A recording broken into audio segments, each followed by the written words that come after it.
Hello everyone, and welcome back to We're All Mad Here, episode 148. I'm your host, Rachel. As America slowly gets back to normal with the increased availability of the COVID vaccine, that normalcy includes negative things too. And in America, one of those negative things is mass shootings. That's not to say no gun-related deaths happened in 2020. In fact, 2020 saw more deaths by firearm, with almost 20,000 Americans killed by gun violence. Before last year, 2017 had the largest amount of gun deaths at just over 15,000. In 2020, there were an additional 24,000 suicides being carried out with guns, and there were over 39,000 overall non-fatal injuries by gun. Still, Americans rarely heard about these deaths while in quarantine, first because a lot of them occurred in Black and brown communities, and second because, sadly, the numbers in any one shooting wasn't enough to impress us.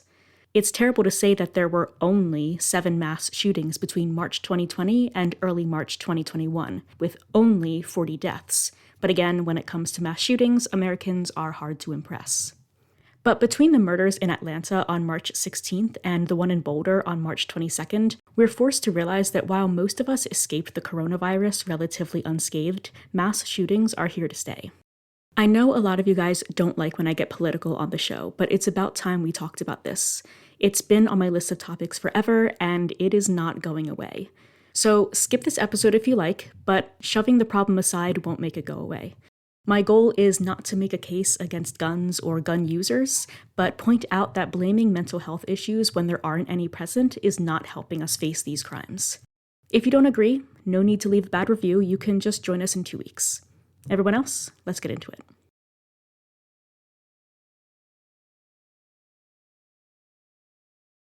As we've discussed plenty of times on this show, people with mental illnesses are far likelier to be the victims of violence than to cause it. But let's look at the stats behind that.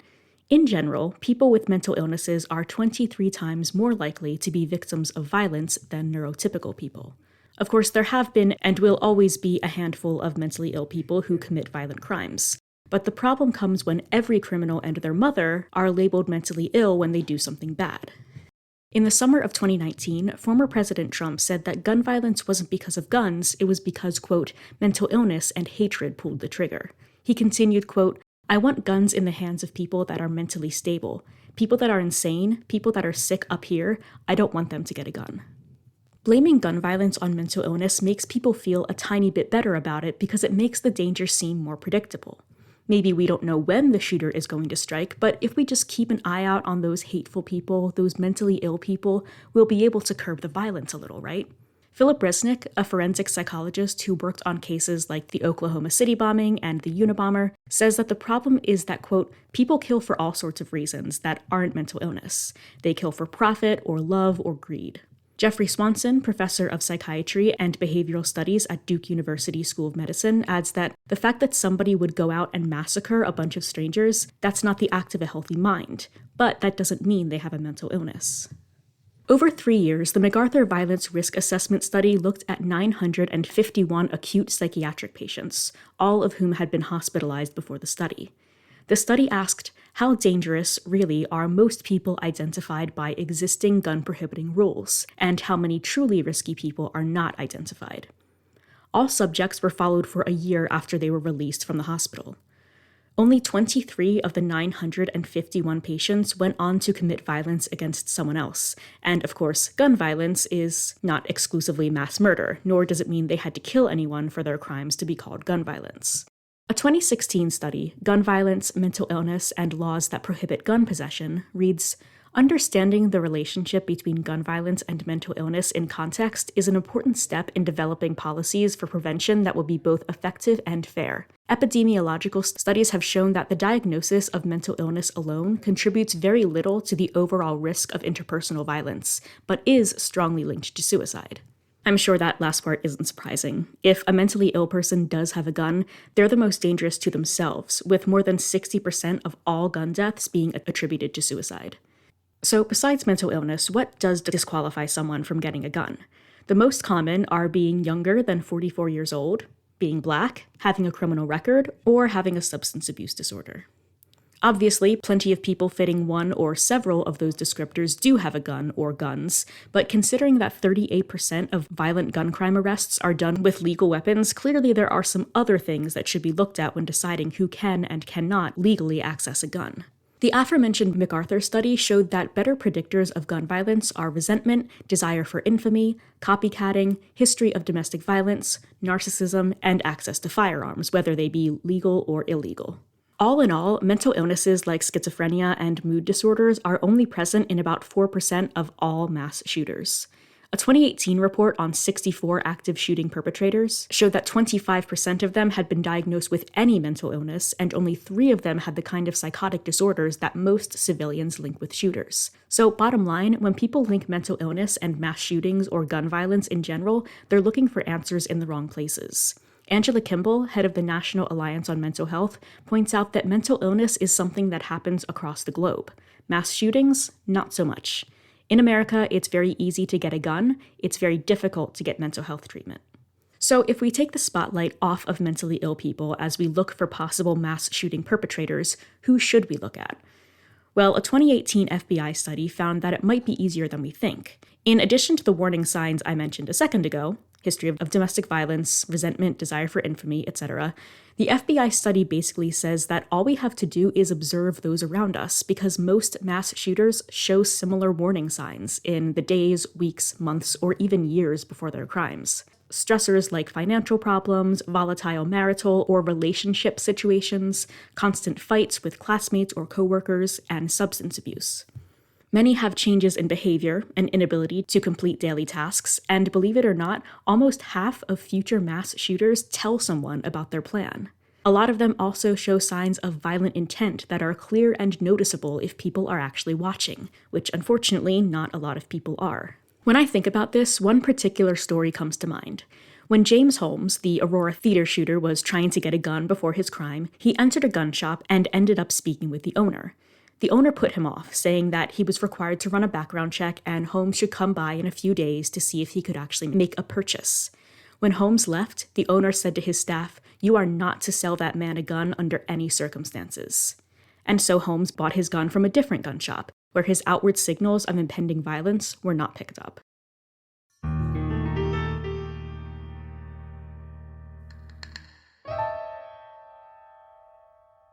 The United States contains more guns than it does residents. In 2020, when most of the nation was staying inside as much as possible, we had a mass shooting every 73 days.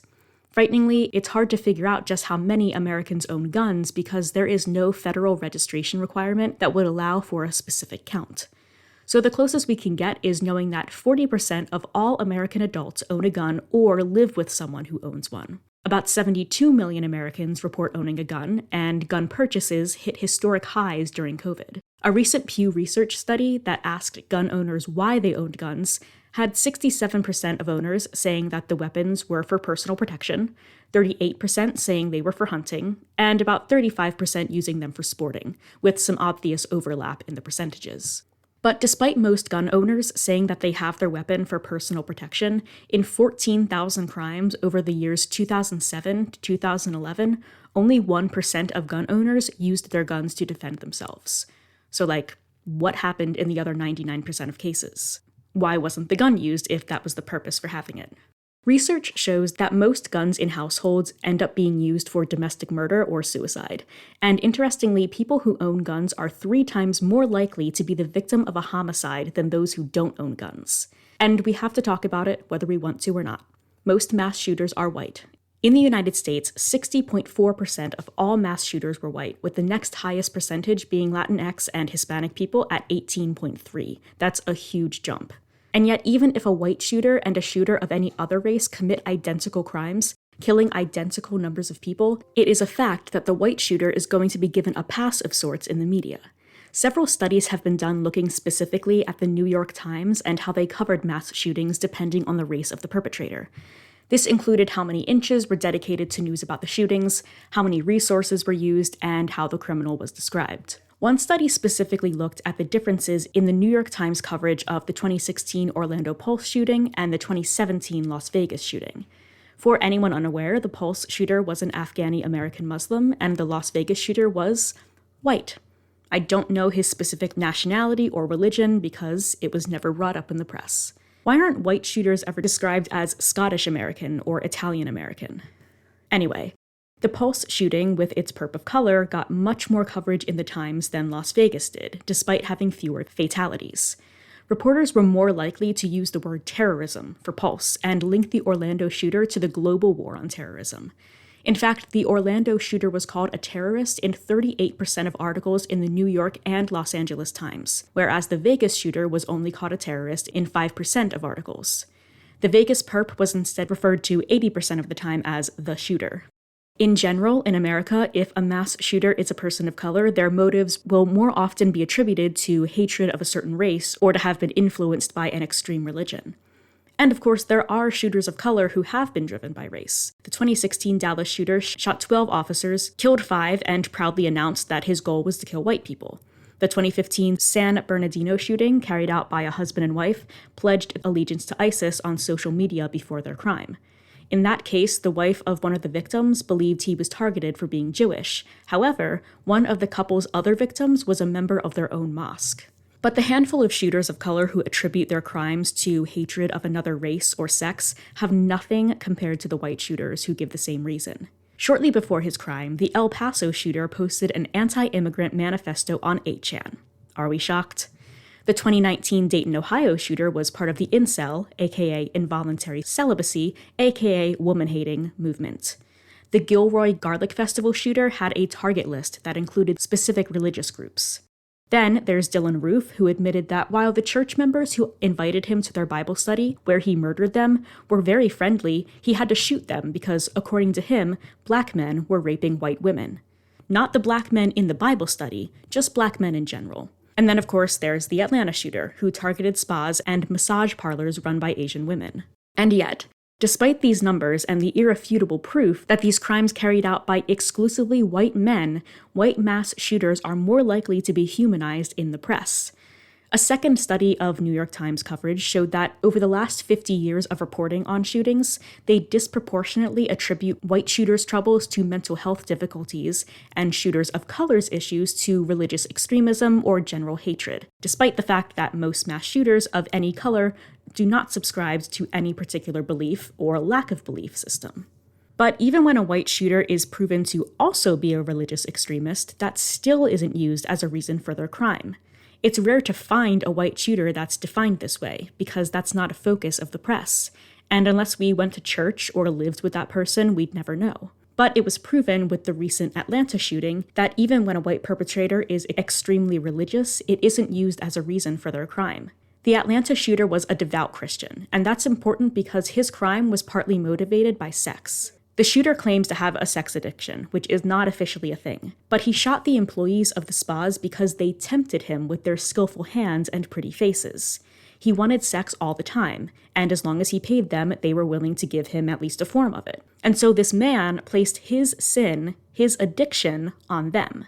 And where do you think he got this idea of sin, idea of ruined purity, ideas of temptresses from? Sounds a whole lot like Christianity to me. And yet, this criminal has yet to be labeled a religious zealot. Instead, in the words of Police Captain Jay Baker, Mr. Atlanta was at the end of his rope, having a bad day, and shooting up several spas located miles apart was his way of dealing with it. I'm sure we all know that Baker's excuses of being at the end of his rope and fed up is code for mentally ill.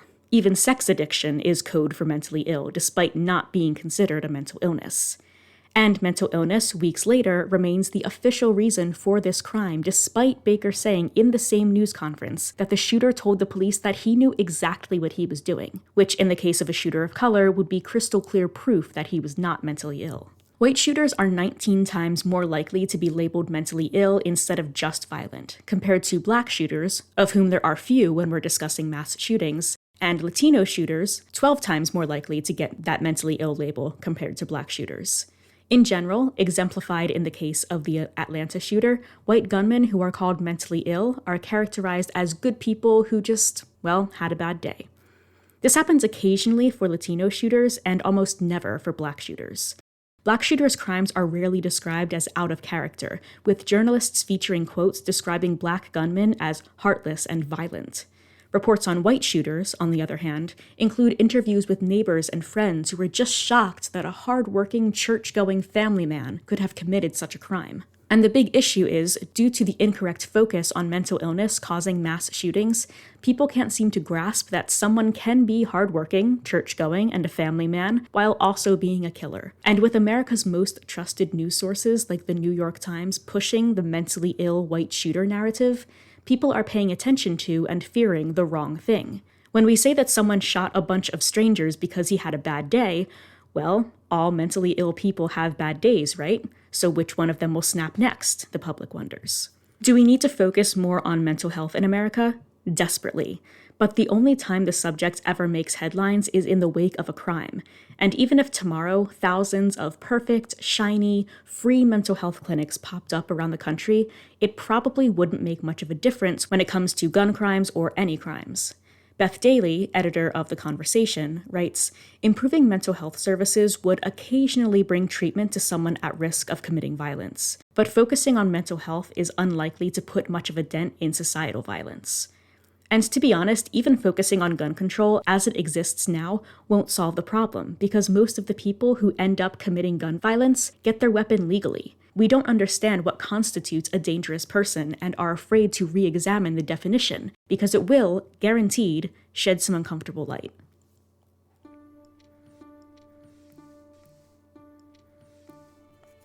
Thanks for checking out this week's episode of We're All Mad Here. If you want to help me out, you can go to iTunes and leave a 5-star review. But if you really like what I'm doing, you can go to patreon.com/allmadpodcast and donate as little as $1 an episode for early episodes and bonus episodes. And of course, I am on social media, Instagram, Facebook, and Twitter. That's all for now, and I'll see you guys next time.